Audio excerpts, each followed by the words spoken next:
Janak, king of Mithila, was an ideal ruler. He was a much revered friend of King Dasarath, who, when he planned his yajna for progeny, sent not mere messengers, but ministers to Mithila to invite King Janak.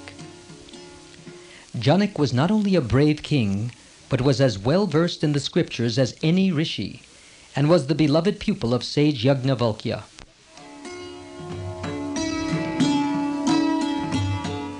Desirous of performing a sacrifice, Janak at one time plowed the chosen site. As usual, this was done by his own hand. As the field was being cleared and leveled, Janak saw within the soil a baby, divinely beautiful. Janak was childless, so he accepted the infant as the goddess Earth's gift to him. Taking the child in his arms, he went to his beloved wife and said, "Here is treasure for us. I found this child on the yajna site, and we shall make it our own." And she joyfully consented. The child was an incarnation of the goddess of prosperity, Lakshmi, and she was named Sita.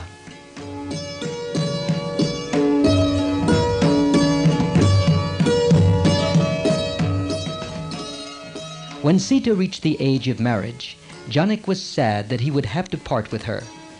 Though he tried hard, he was for long unable to choose a prince worthy of Sita. Many kings came to Mithila, seeking Sita's hand, but in Janak's view, none of them was good enough. The king anxiously thought over the matter and came to a decision.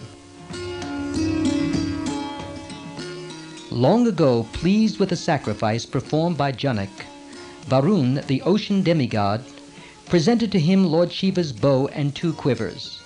That was an ancient heavenly bow, which no ordinary man could even move. This was kept by him as an honored heirloom. Since only a very exceptional man could be considered worthy of Sita, Janak issued this proclamation: "Sita, my daughter, will be given in marriage to the prince who can lift, bend, and string the bow of Lord Shiva." Many princes who had heard of Sita's beauty went to Mithila, only to return disappointed, for none could fulfill the condition.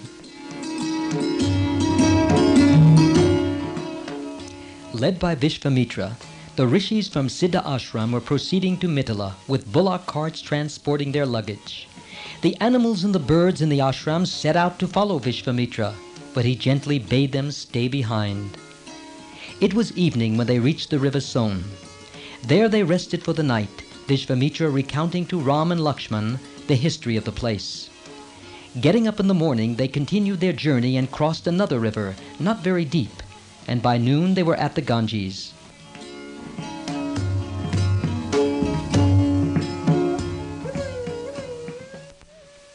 They bathed in the holy river, and the rishis made offerings to their forebears. They improvised an ashram there, performed their worship, cooked their food. After their meal, they sat round Vishvamitra, who at the request of the 2 princes told the story of the Ganges, which was as follows.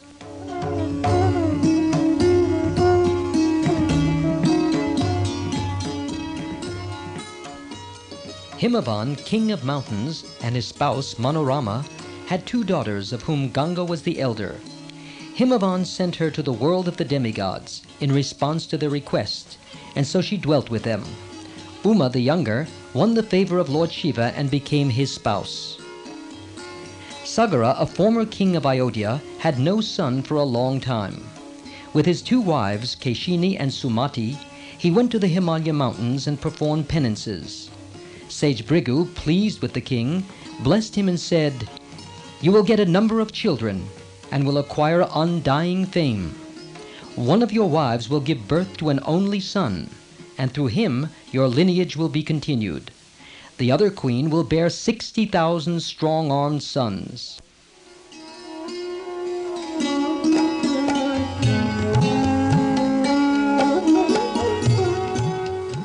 Sagara's wives bowed low before the sage and asked which one of them would get an only son and which the 60,000. Sage Bhrigu asked each of them their own desire. Keshini said she would be satisfied with 1 son, who would continue the line. Sumati chose the other alternative. "Be it so," said the sage. Satisfied, the king and his wives took leave of the sage and returned to Ayodhya. In course of time, Asamanjas was born to Keshini. Sumati gave birth to a mass which divided into 60,000 babies. This army of children was well taken care of by the nurses.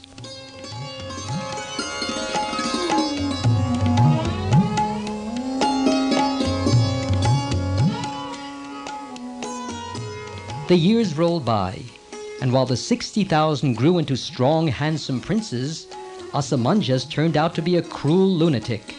He indulged in the pastime of throwing little children into the river and laughed merrily as they struggled and died. Naturally, people hated this maniac and banished him from the country. To the great relief of all, Asamanjas' son, Amsuman, was just the opposite of his father and was a brave, virtuous, and amiable prince.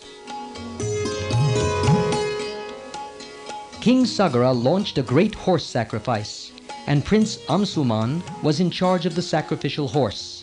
But Indra, in the guise of a Rakshasa, managed to steal the animal. The demigods regarded yagyas by mortals as a challenge to their superiority, and lost no opportunity of throwing obstacles in their way. If, however, all obstruction was overcome, and the sacrifice was completed, they accepted the offerings made to them. And then he who performed the yagya got due reward. The king was greatly upset when he heard that the sacrificial horse had been stolen. He sent out the 60,000 sons of Sumati to go in search of the animal all over the earth, and to spare no pains to retrieve it. The loss of the horse, he impressed on them, not only means obstruction to the yagya, it casts sin and dishonor on all concerned. You should therefore recover the horse, wherever it may be hidden. Eagerly the sons of Sagara proceeded to search the entire earth, but the horse was nowhere to be found. They even started digging the earth as for buried treasure, and in their anxiety respected neither place nor person, and only succeeded in earning the hatred of all whom they met. The horse was not to be found, and when they reported their failure to the king, he bade them ransack the netherworld also.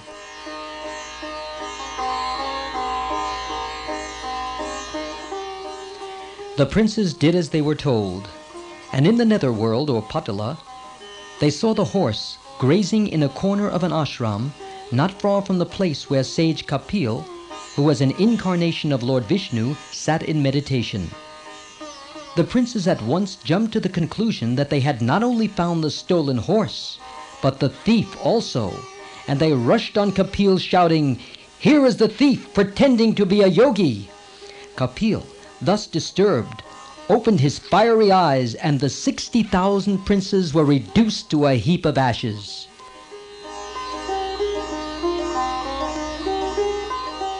Indra, king of the gods, the real thief, had artfully left the horse here with this very intent.